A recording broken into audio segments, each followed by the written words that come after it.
Does the name Dr. Jean Augustine sound familiar to you? She was the first Black woman elected as a member of Parliament in Canada. It was her motion in 1995 that led to February being recognized as Black History Month in Canada.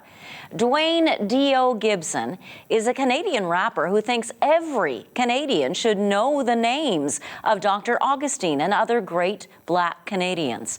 For years now, he's been traveling to schools in different parts of the country, teaching about Black Canadian history. I spoke with him about that this afternoon. D.O. Gibson, thank you for joining us. Oh, yeah. Great to be here. Tell me what the D.O. stands for.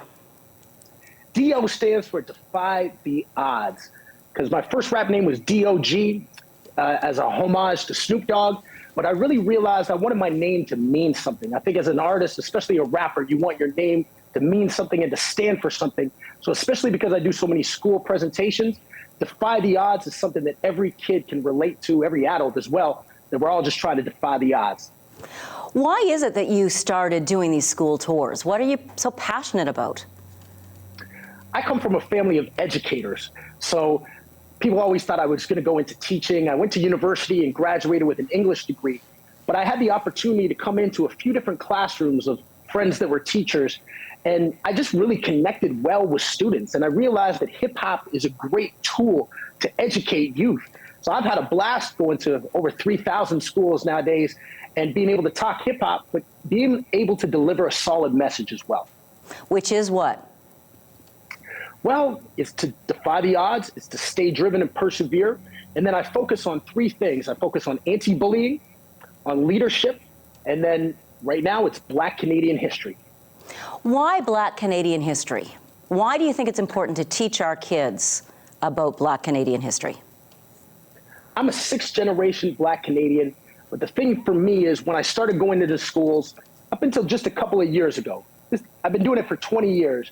And every school I would go into, they would talk about Martin Luther King and Rosa Parks. And that was it. So every year it was the same thing.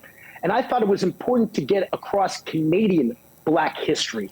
My family, half of them come from Nova Scotia. The other side comes from Saskatchewan, so right near Winnipeg. But the stories of Black history in Nova Scotia, I think, are relevant to all Canadians, whether we're talking about Viola Desmond on a $10 bill, whether we're talking about the Colored Hockey League, or whether we're talking about Africville. And it's been great to educate young Canadians about Canadian history. How receptive are the kids to these stories? The kids are always great. Sometimes people wonder, being that I'm based in Toronto, if my presentations will work in maybe a rural community or a place where students aren't as racialized. But I find it doesn't matter where you go across this country, that people really latch on to what I'm talking about, because besides history, they're really good stories. You know, when I talk about Viola Desmond and I talk about how she was in a movie theater, it doesn't matter if you're a kid who's 4 years old, you love going to the movies. And I talk about getting popcorn and getting ready for the movie. But then I say, has anybody ever told you to move from where you're sitting?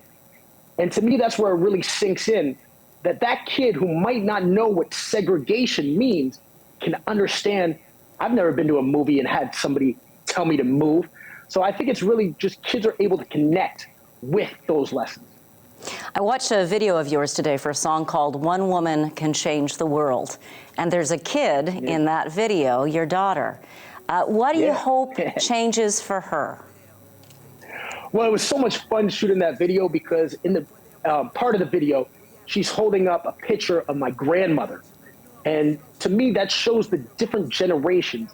And so to bring it back to Viola Desmond, a lot of people learn about how she stood up by sitting down in a movie theater. But I also want kids to know that Viola Desmond was an entrepreneur. The whole reason she was at that movie theater is because she was on a business trip.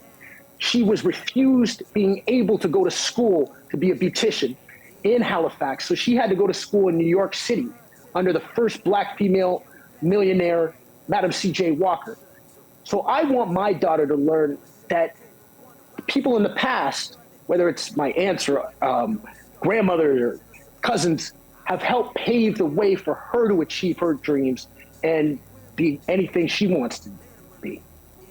And change the world. And change the world. Dio Gibson, thank you so much for your time today. Great chatting with you. Thank you so much.